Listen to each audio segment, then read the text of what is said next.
嗨，大家好，我是坦平树。今天是2025年8月27号。这一期啊，咱们聊一聊家暴。为什么聊家暴呢？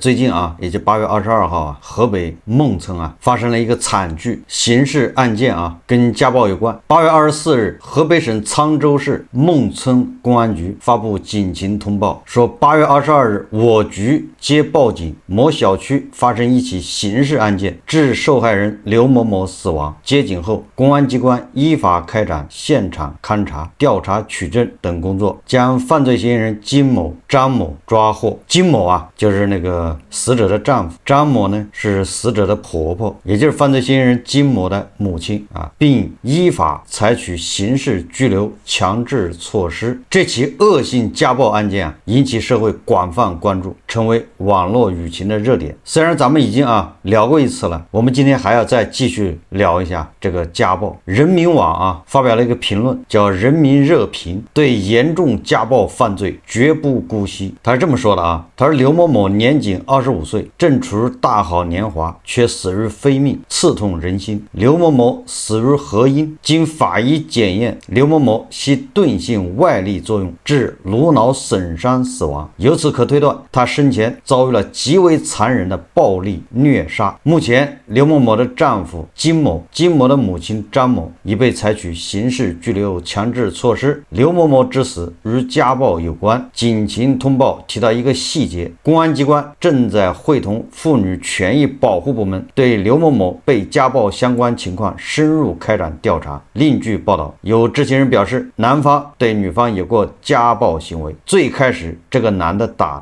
他会跟家里说，后来就不说了，都是自己闷着。如此种种都印证了金某对刘某某的家暴绝非偶一为之，而是家常便饭。这个是人民网作为人民网我认为他这个评论这个有失偏颇也就是他是作为喉舌这个他是根据网上的各种自媒体还有家属就是受害者家属那些信息，他就认定说这个受害人生前遭遇极为残忍的暴力虐杀。作为一个自媒体这么说也勉强说得过去，因为反正都是法盲，对吧？都是大家随便说。但是作为一个正规媒体不能这么带节奏这叫未审先判，就是你整个的公安机关还没有对这个进行定论，对吧？你就得出结论，这叫虐杀。我为什么说这个呢？这个网上这个信息非常多，而且好多信息都是那个受害人家属的这一方他不有的人是他爸，有的人是他姑姑，有的人说那个受害者弟弟，还有受害者同学，一大堆的。而且放出来的信息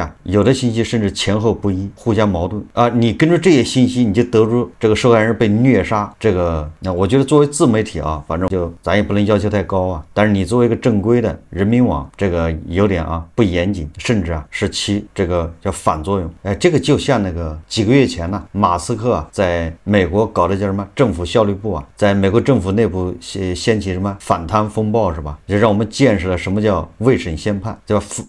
发现任何疑似异常都拿到网上去一炒，反正网上，对吧？大家需要这东西，不需要证据，不需要程序，也不需要什么，对吧？大家情绪需要这东西。这是我认为这个人民网这个评论这个不能说它水平低，而是有问题接着说刘某某被害事件又不能归于简单的家暴，而刘某某系钝性外力作用致颅脑损伤死亡，对方下手之狠毒，此事性质之恶劣，绝非一般家暴行为。这都属于未审先判也就是根据一方的说法，根据结果他脑补的这个过程。值得一提的是，警情通报称，为依法严格公正办案，经沧州市公安局指定管辖，此案件移交肃宁县公安局进一步侦办，移交异地公安侦办有其必要。一方面有报道称，犯罪嫌疑人金某系当地检察院劳务派遣人员，工作岗位系第三检察部普通工作人员，异地侦办可排除干扰。另一方面，此事民愤极大，引发公众强烈关注，通过异地侦办最大程度抵达公平公正义，可更好慰藉受害者，给公众一个交代。关于异地侦办这个事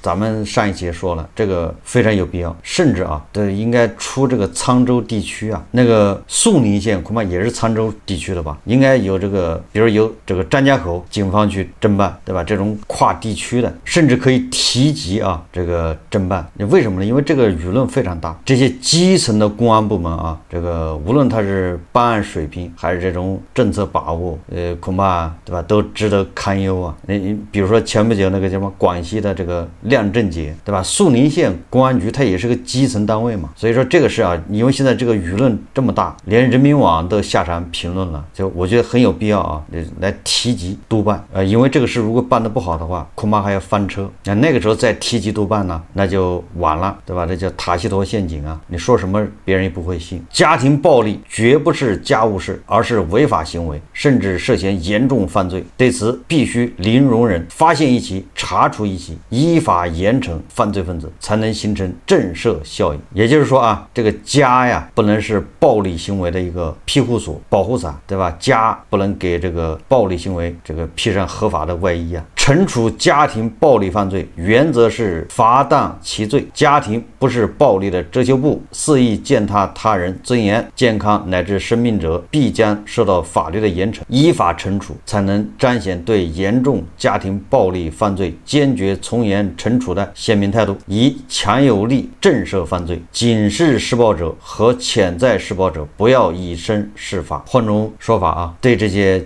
家暴者啊，如果纵容或者是减轻处罚，实际上就是对他们的一个奖励啊。2024年，公安部等9部门联合印发《关于加强家庭暴力告诫制度贯彻实施的意见》，旨在进一步发挥家庭暴力告诫制度作用，有效预防和制止家庭暴力。具体到刘某某被害案件，金某及其母亲必将受到应有法律惩处。而需反思的是，金某长期家暴刘某某，为何一再逍遥法外？家暴告诫制度为何未能发挥作用？这就是人民网啊，他片面的全部接受了一方的说辞，这个至少是不审慎。我举个例子啊，有的家暴啊，不要一说家暴好像就是头破血流，对吧？骨头打断了，满身淤青，不一定。有的家暴是那个连细微伤都够不上，对吧？是一种暴力，但是有没有达到那种说要向外界求助的那种啊，要撕破脸，对吧？要去向什么居委会、向妇联，或者是向自己的家长去求助。这有的暴力他没到这份上，但是他也是家暴。然后这事再过个2天呢，他又过去了，气消了。那你说家暴告诫制度，你说他怎么发挥作用啊？刘某某被害事件再次提醒世人，反家暴任重道远，惩治家暴犯罪坚决从严。问题是，那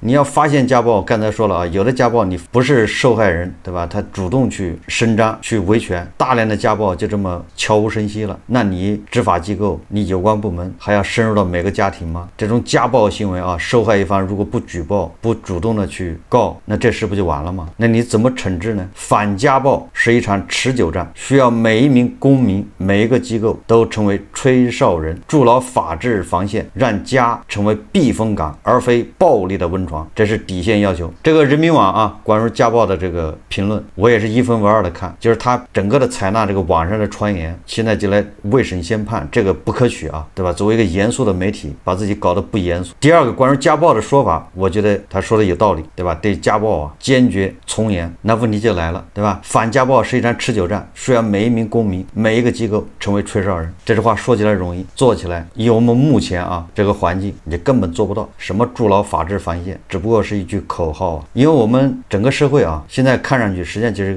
一个失调的状态。我们每个人都知道家暴不好，但是每个人在实践中啊，对家暴是熟视无睹啊，对暴力啊，甚至美化、赞美，对吧？暴力，给暴力找借口。但是我们一面有反对家暴，所以说整个的是处在一种叫失调状态。所以关于这个孟村这个家暴啊这个案件，我们要从2个方面去谈，一个是案件本身，一个是家暴形成的这个机制啊，跟这个案件关系不大了。就这个案件本身啊，我现在就是本着一个什么呢？叫让子弹飞，就不要急于去评论，因为到现在为止啊，都只有一方的说法，那个犯罪嫌疑人家属没有什么有效信息啊。大家一定要牢记啊，你千万不要听一方说法，然后你就上头。远的不说啊，就说武大那个性骚扰案，那个杨某某，对吧？把证据、把那个视频、把情况反映到学校，反映到辅导员那，3个月没有结果，然后这个女的就把这个搞到网上去了，是不是？网上一边倒的在骂那个男的肖某某，然后网暴这个武大声势浩大，然后呢，那个武大迫于舆论论压力，对吧？3个月以后给那个肖某某处罚，是不是这么个过程？结果后面武汉的法院，对吧，判决这个女生败诉，舆论又翻过来了，现在又逼这个武大，对吧？你要撤销对这个肖某某的处罚，是吧？完了又说这女的诬告，要法办这个女的，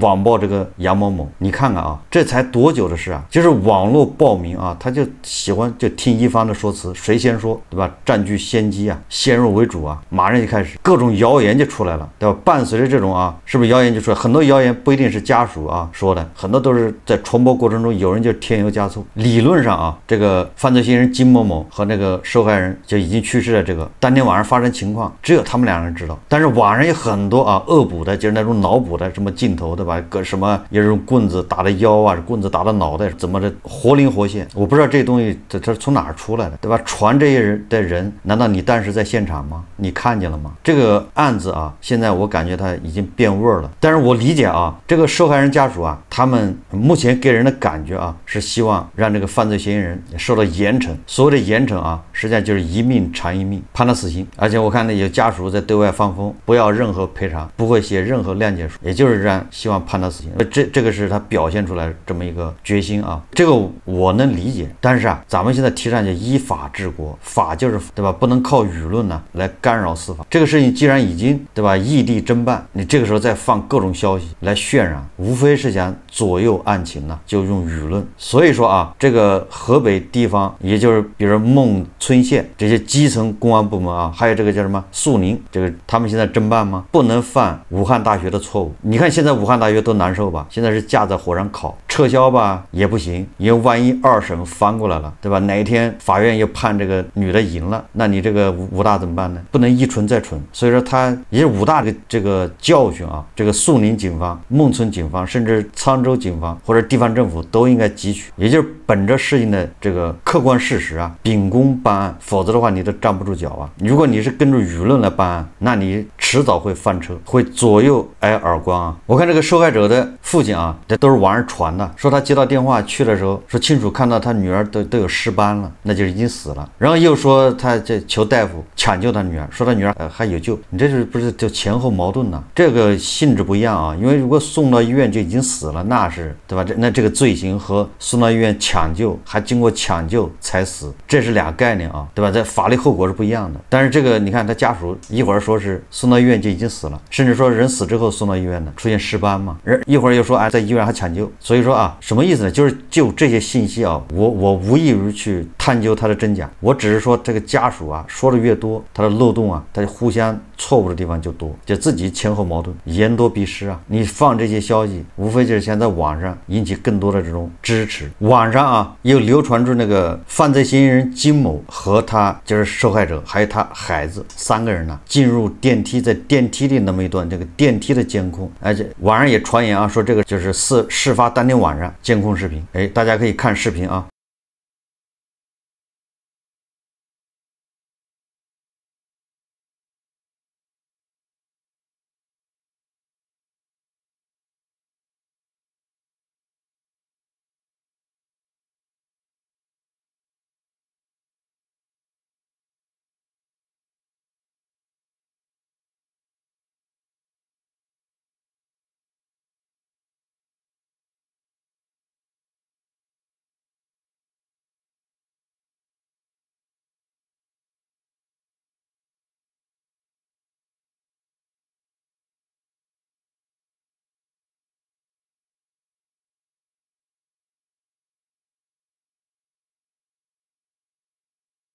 这也是网传的啊。如果这个视频是真的，那实际上我认为啊，这个对这个犯罪嫌疑人金某啊，实际上是一种开脱啊，或者一种罪要减轻。表面上看啊，这个犯罪嫌疑人金某啊，他有暴力倾向，但是你要看到他明显是喝多了，属于酒后啊。大家想象一下，酒后啊，我们这纯粹是设想，假设是这个金某把这个他媳妇打死了，那酒后和他头脑清醒的时候，这是2个概念。酒后有可能是失手，对吧？也有可能是其他的状况，这和头脑清醒的时候做的事情是那个承担的法律这个责任呢，是完全不一样的。这个死者的家属、死者的同学啊，现在说这些东西啊，我刚才说了能理解，对吧？他的心情啊，但是作为网友啊，还是要冷静，要理性，不能像那个武大图书馆性骚扰案件一样，对吧？先支持一波那个杨某某，回头再调过来又支持一波，支持杨某某攻击肖某某，对吧？过个半年马上也掉头，这个没有必要啊，要冷静。这是关于这个孟村杀人案这个本身啊，没什么好说的，就等着警方的这个结果出来。所以我刚才说了，我就鉴于这个舆论这么大，为了避免啊以后被动，你看那个甘肃那个幼儿园天水幼儿园，对吧？就是后来就被动了嘛。这个实际上这个武大图书馆性骚扰案也是被动，广西亮正女，对吧？也是被动。所以这个河北孟村这个杀人案啊，现在不如叫提级督办。第二个，咱们我觉得重点要聊的是这个家暴的成因，对吧？这个人民网说了，如何反家暴，需要每一位公民、每一个机构成为吹哨人。我刚才已经说了，这个道理是这么个道理，但实际上我们这个社会它不是这样的。我在网上看了很多正能量的这个评论，他们都是谴责这个家暴，对吧？要把这个男的给杀掉。我还专门看了一下胡一静老师有没有对这个事表态。这胡一静老师显然啊，这个比一般的那个正能量要狡猾得多，因为他是头部啊，正能量的头部啊，他是头部黄额，所以他肯定也是在这个让子弹飞一会儿，他害怕翻车啊。我为什么说这个呢？家暴说1000道1万就是暴力嘛。面对暴力，我们这个社会是什么一个态度呢？以俄乌冲突为例吧，这些正能量，包括胡一静老师，哪一个不是在为俄罗斯侵略乌克兰叫好？胡一静老师还说了，对吧？俄罗斯人和乌克兰人是同胞，本是兄弟，这是他的评论呢。他们对俄罗斯侵略乌克兰他是叫好，为俄罗斯的侵略行为洗地美化，找借口，理由什么呢？理由是乌克兰，对吧？你怎么能听美西方的话呢？你怎么能想跟美西方搞到一起呢？那不是第三者吗？对吧？那你怎么能背叛这个俄罗斯呢？我们是兄弟啊，你怎么能加入北约呢？对吧？你怎么能那样呢？你怎么能不听我的呢？所以你看啊，对吧？支持俄罗斯侵略乌克兰的，每天诋毁乌克兰，说乌克兰活该的，觉得打得好，动不动还核武器啊，把乌克兰给和平啊，这都是黄俄这种理论啊，这种观点在咱们这儿是不是甚至一度在网上是主流啊？那大家想象一下，在这种环境下，家暴算什么呢？对吧？你老婆不听老公的话，那为什么不能打呢？对吧？你老婆你居然还你翻老公的手机，你还限制老公跟谁交往，跟谁说话，那不打你打谁呢？打一顿又能怎么样？按照黄俄的说法，乌克兰是自己找揍，那不就是那家暴不也是吗？那弱的一方就是自己找揍啊。特朗普说了啊，一个巴掌拍不响，那这个也是家暴的很好的理由啊，对吧？一个巴掌拍不响，那女方肯定有过错啊，要不然怎么能打你呢？你看看啊，就是在这么一个环境下，你说什么要反家暴，要杜绝家暴，怎么可能啊？然后你靠什么居委会，靠什么基层政府去干涉，他怎么干涉得过来呢？整个社会啊，在一个不正常的状况下，黑白颠倒，没有正义感。你在这种环境下，你说你反家暴，任重道远，对吧？你与其说在这反家暴，你不如好好的教育啊，让人有正义感，明辨是非，知道什么是对，什么是错，什么是不能做，什么叫羞耻，什么叫文明。你把这些概念不搞清楚，然后说反家暴，那怎么可能呢？对吧？大家都在支持俄罗斯侵略乌克兰，觉得打得好，乌克兰是活该，咎由自取，对吧？你这么小的国家，你不左右逢源，这是胡一静老师说的，你不求着俄罗斯，你还不听俄罗斯的，挨打不是正常吗？谁让你弱啊？这就是黄俄的观点，对吧？你弱，所以你得跪着活啊，你怎么还站起来了呢？你怎么还跟美西方眉来眼去的呢？那不打你打谁啊？对吧？这个潜移默化啊，他在家庭生活中也是这样，对吧？你弱你还不老实伺候，对吧？你弱你还不听话，那不是找揍吗？打你不是正常的吗？这就是家暴的土壤，因为每一个公民不知道什么叫对，什么叫错，也不知道什么叫是非，你只有立场，那就是家暴的基础。这个咱们要这个公平的说啊，这家暴是全世界的难题，也是哪个国家都有家暴，是吧？关于家暴的报道都有，但是总体趋势，对吧？家暴是跟经济、文化、宗教是有密切关系的。总体上呢，经济越发达，现代文明程度越高，那家暴就越少，反之亦然。就是家暴跟文明程度是不是成反比？这个能得出这么个结论。不要说家暴了啊，你说印度某些地方，还有那个巴基斯坦，对吧？还有那个阿富汗，还有荣誉谋杀呀，那就不是叫家暴了，那就是对吧？以家族的荣誉把你处死啊，对吧？你这个对吧？父亲兄弟把一个女孩可以给她烧死，或者用石头砸死，这些地方在我们的这个脑海里这些地方离文明都是非常远的，谈不上文明，对吧？你说在那种地方，你跟人聊反家暴，那只能让人耻笑啊。那咱们这儿呢，实际上好不到哪里去啊。最近这个原当网的创始人，对吧？李国庆，他现在也是个直播带货，他不是二婚嘛，在他那个婚礼上啊，有一位好像是步步高的创始人、董事长叫张元，他参加这个李国庆的婚礼的时候，他穿着那个一个黑色的 T 恤，他的 T 恤衫上面啊那个标啊，好像是个乌克兰的一个图标，黄色的啊，好像是跟乌克兰国旗有点像吧？你看李国庆是个名人呢，他结婚请了好多这个名流来参加，而这个步步高的董事长张元，他穿着一个疑似带有乌克兰图标的衣服出镜，这有什么呢？但这个就遭到很多人的攻击啊，诟病，说你张元你穿这样的衣服来参加婚礼什么意思？几个意思？最主要是什么？最主要李国庆他以前他把这个婚礼视频发了网上去了，他这个事情在网上引起热议之后啊，他又把这视频删掉了，他把视频重新剪了一下，把那个步步高董事长张元啊有他的镜头的地方给剪掉了。你说在这么一个环境里面反家暴，那不就妥妥的是一句笑话吗？这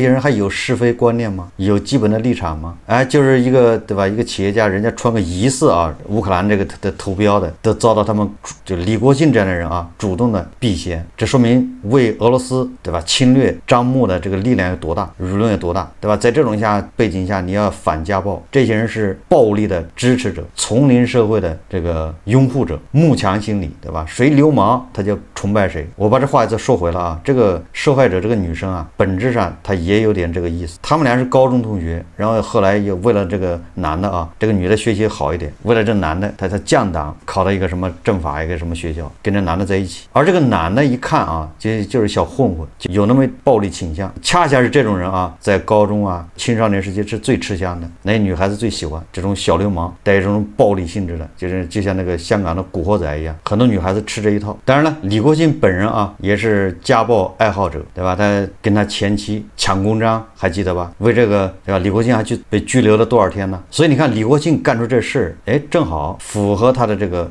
一贯的行为。你别看他直播的时候讲的头头是道啊，大道理小道理，对吧？他虽然是卖书的，但是他自己看的书恐怕也不多，没有正义感嘛，对吧？人家是客人参加你的婚礼，穿了一个疑似乌克兰国旗的一个一个 T 恤衫，哎，你就把人删掉了。所以结合他自己的以前表现啊，我看这个李国庆的人设啊也差不多，不过他也没什么人设啊。我想说的是，李国庆的婚姻呢，他的婚礼来参加的都是精英吧？你看看，都是这种素质。步步高的董事长张元这种行为都不能容忍。所以说，在这种背景下反家暴，只能说啊，还有很长的路要走。这反的不好，把自己反成一个精神病。俄罗斯一面声称跟乌克兰是一家人，现在又把导弹对吧，无人机伊斯坎德尔、匕首、口径对吧，全让向乌克兰招呼啊！无论是沙滩上的厕所是吧，还是公园里面的健身器材，还是过街天桥对吧，这炸个稀巴烂。这一面说是一家人，一面暴力，这不就是家暴吗？胡金老师还在美化家暴。要反家暴的话，对吧？我们要有起码的这种正义感，向文明靠近呢。亚美尼亚的总理说啊，离俄罗斯越远，离文明越近。好，这期节目啊，我们就聊到这里，感谢大家收看。如果喜欢我的节目，欢迎订阅、转发，也可以在下方留言评论，谢谢大家。